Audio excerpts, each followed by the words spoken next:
Stock మార్కెట్లో support అంటే ఏంటి, రెసిస్టెన్స్ అంటే ఏంటి, how support becomes resistance, how resistance becomes support.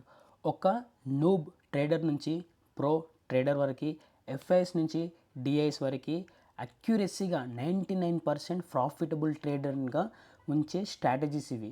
అసలు సపోర్ట్ అంటే ఏంటి, ఒక రేంజ్ నుంచి ఫాల్ అయ్యి అక్కడి నుంచి పుల్ బ్యాక్ అయ్యి ప్రైస్ అనేది పైకి వెళ్ళిందంటే మళ్ళా అదే రేంజ్కి ప్రైస్ వచ్చి ఇక్కడ రెస్పెక్ట్ చేసి మళ్ళీ పైకి వెళ్తుంది మార్కెట్ అంటే ఇది సపోర్ట్ అంటారు.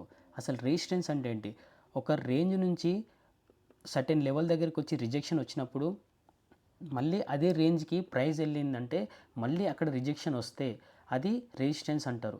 ఎందుకంటే ఇక్కడ బయ్యర్స్ ఆల్రెడీ ప్రీవియస్గా ఫ్యూచర్ ట్రేడింగ్లో కానీ, పొజిషనల్ ట్రేడ్లో కానీ, స్వింగ్ ట్రేడింగ్లో కానీ ఆల్రెడీ బయ్యర్స్ బై చేస్తున్నారు, ఇక్కడ ఫ్యూచర్లో కానీ బై చేస్తున్నారు. సో అక్కడ పైకి వెళ్ళిన తర్వాత మళ్ళీ నెక్స్ట్ ఇదే రేంజ్కి వచ్చిందంటే ఇక్కడ బై చేసిన బయ్యర్స్తో పాటు ఎక్స్ట్రా బయ్యర్స్ యాడ్ అవుతారనమాట. ఎందుకంటే ప్రీవియస్గా ఇక్కడ ఆల్రెడీ ప్రైస్ అనేది పైకి వెళ్ళింది, సో ఇక్కడ కూడా ప్రైస్ పైకి వెళ్తుంది అని భావించి మళ్ళీ నెక్స్ట్ ఉండే బయ్యర్స్ ట్రేడర్స్ కానీ ఇక్కడ బై చేసి మళ్ళీ మార్కెట్ని పైకి తీసుకొని వెళ్తారనమాట.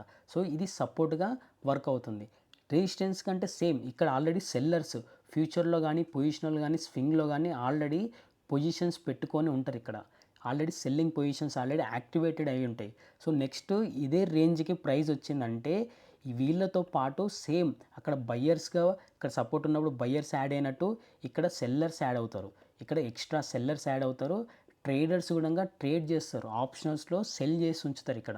ఎందుకంటే ప్రీవియస్గా ఇక్కడ సపోర్ట్ ఉంది, ఇక్కడ సమ్ సినారియోస్ ఉంటాయి, క్యాండిల్స్టిక్ ప్యాటర్న్స్ ఉంటాయి, ఏ క్యాండిల్ ఫామ్ అవుతుంది దాన్ని బట్టి ఇక్కడ బ్రేక్అవుట్ అవుతుందా, మళ్ళీ రిజెక్షన్ వస్తుందా, అవన్నీ చూసుకొని సెల్ చేస్తారనమాట. సో ఇది సపోర్ట్ అండ్ రెసిస్టెన్స్. ఇక్కడ ఇంకోసారి ఇక్కడ how support becomes resistance, how resistance becomes support.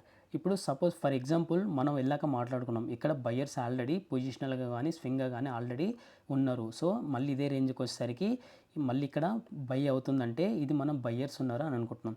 ఈ బయ్యింగ్ నుంచి ఒకవేళ బ్రేక్అవుట్ అయ్యింది, ఈ సపోర్ట్ అనేది బ్రేక్అవుట్ అయ్యింది, ఈ బ్రేక్అవుట్ అయినప్పుడు బ్రేక్అవుట్ ట్రేడర్స్ ఉంటారు.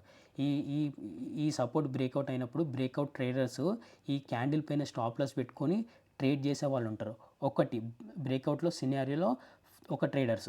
నెక్స్ట్ ట్రేడర్స్ ఎలా ఉంటారంటే ఈ సపోర్ట్ని రెస్పెక్ట్ చేసి ఇది రెసిస్టెన్స్గా వర్క్ అవుతుందా. రెసిస్టెన్స్ అంటే మనం ఏమనుకున్నాము, ఒక రేంజ్ నుంచి ఫాల్ అయ్యేదాన్ని రెసిస్టెన్స్ అనుకున్నాము, మళ్ళీ అదే రేంజ్కి వెళ్తే ఇది రెసిస్టెన్స్గా మనము కంటిన్యూ చేస్తాము.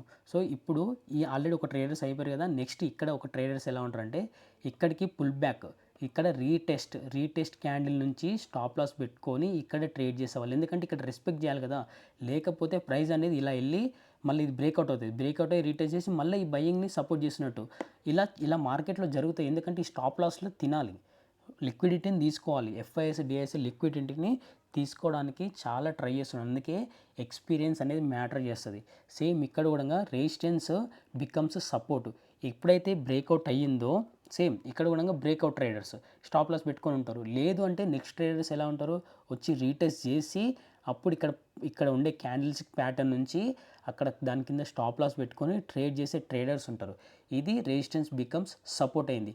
నేను చెప్తున్నాండి, నా ఎక్స్పీరియన్స్ మ్యాటర్ చేస్తుంది. మీరు ప్రతిరోజు స్టాక్ మార్కెట్లో చార్ట్ని గమనిస్తే, ప్రైస్ యాక్షన్ని గమనిస్తే మీరు కానీ ఏ ట్రేడర్ అయినా ట్రేడ్ చేసే పద్ధతి, ట్రేడ్ చేయాలనుకున్న ప్రాఫిటబుల్ స్ట్రాటజీ ఇదే ఉంటుంది.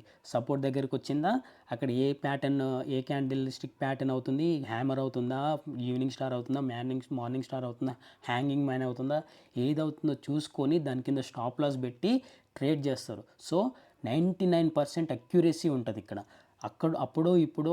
ఎప్పుడో లిక్విడిటీని తీసుకోవడానికి స్టాప్ లాస్ మ్యానిపులేషన్స్ జరుగుతుంటే అది మ్యానిపులేషన్స్ కాదు, మన మైండ్ అనేది కంట్రోల్ ఉండదు. పేషెన్స్ ఉండడం వల్ల మనం మ్యానిపులేషన్స్ అనుకుంటాం. బట్ ఇవి గుడ్ స్ట్రాటజీ. ఏ ట్రేడర్ అయినా, నేర్చుకోవాలనుకున్న ట్రేడర్స్ అయినా, ఫ్రెషర్స్ అయినా, జూనియర్స్ అయినా, ఎవరైనా ఈ సపోర్ట్ గురించి కానీ, రెసిస్టెన్స్ గురించి కానీ, బ్రేక్అవుట్స్ గురించి కానీ, సపోర్ట్ ఎలా అవుతుంది, రెసిస్టెన్స్ ఎలా అవుతుంది అనేది మీరు ప్రాక్టీస్ చేయండి చార్ట్లో.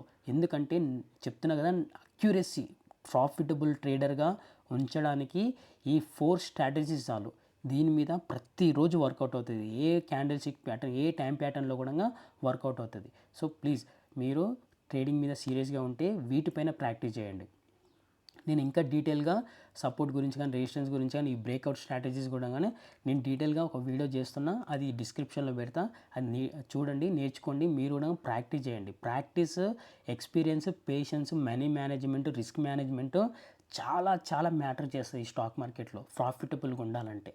ఒక్క మిస్టేక్ చాలు మొత్తం మన మనీని పోగొట్టుకోవడానికి. సో అందుకని మన ప్రాక్టీసే మన ఎక్స్పీరియన్స్. ఓకేనా? Thank you.